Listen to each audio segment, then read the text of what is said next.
Well, February is American Heart Month, and experts say 1 in every 4 deaths in the U.S. is caused by heart disease. And this morning, we're creating awareness by sharing one man's courageous battle to overcome the disease. Chris Lauer is a heart transplant recipient. He's also the vice president of marketing for Sterling Cross Communications, a local public relations firm. Thank you so much. You started out by just being a regular guy. You were doing lots of travels. And then you got a virus. I caught the flu on an airplane trip from here to St. Louis, Missouri. And most people, the flu leaves your body. Mine decided to settle into the enzymes around my heart. It caused the heart to swell up 3 times its normal size. Heart's the only muscle in your body it's not supposed to get bigger, because then it becomes less efficient of a pump. So that started my journey of heart disease. It took about 12 years. They were able to treat it a lot with medications, things like that. But eventually my heart got worse. I needed to have mechanical equipment implanted to save And so my you life. brought with you this morning some of the stuff that was keeping you alive. Yep. A left ventricular assist device was a pump that was attached to the bottom of my heart. I also had an implanted defibrillator device. And that's what this is right here. That's what that is, the little silver box right there. I call it Thor because it brought the lightning to keep me coming back alive, so it was a good thing. And, you know, bonus that it was all able to be supplied by Minnesota-type companies, but that's, it's important. Heart health has become important to me, especially because 2 years ago I was blessed with a transplant, is what this all led to. And part of that is now, how do I protect my new heart? And we're very concerned about things like high blood pressure and hypertension, especially during Heart Month, when we're focused on things like how do we start protecting ourselves and our hearts and the hearts of our loved ones. And so one of the things that led to me was actually cutting down sodium.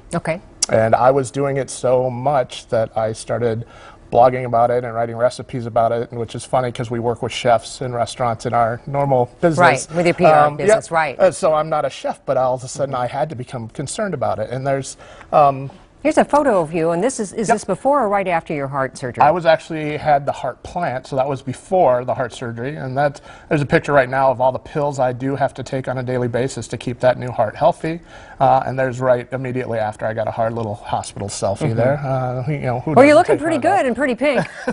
That's the blessing of a new heart. Right. But again, what's more important to me is right now is about cutting out salt. The biggest precursor to heart disease is hypertension or high blood pressure, and people are like, how do we find out about that, if we've got hypertension or not? You can have your blood pressure tested on a regular basis. Most pharmacies have a station where you can do that. There are a lot of home machines now you can test it, or your doctor should be checking it at your physicals on a regular basis. And they may tell you you're going to have to start cutting back on salt. And you have a blog, it's called Hacking Salt. Hacking Salt, and we talk about all sorts of tips, because suddenly your doctor might tell you, I need you to cut back on salt, and how are you going to do that? There it is, right there. There it is. Well, most people don't know that. They think, well, I don't use a salt shaker, so I should be okay. The problem is that there's so little salt we actually need on a daily basis. And a lot of it is added either through eating out or even processed foods. Right. Yep. If we put food on a shelf in, say, a can or a boxed item, they usually use salt as a preservative.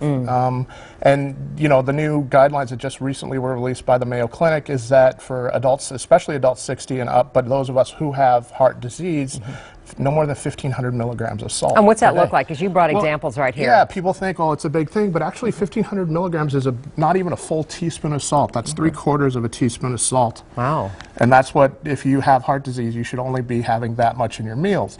Well, let me put this into our range right there. That's not very much, right there. No. That's what we're talking about. Yeah, and then the problem is, here's what the actual American typically should have, according to USDA. Right. And that's about 2,300 milligrams of sodium, which is about a teaspoon and a half. Okay. And so people are like, oh, but the problem is most Americans eat between 4,000 and 6,000 grams of sodium a day. And we get a lot.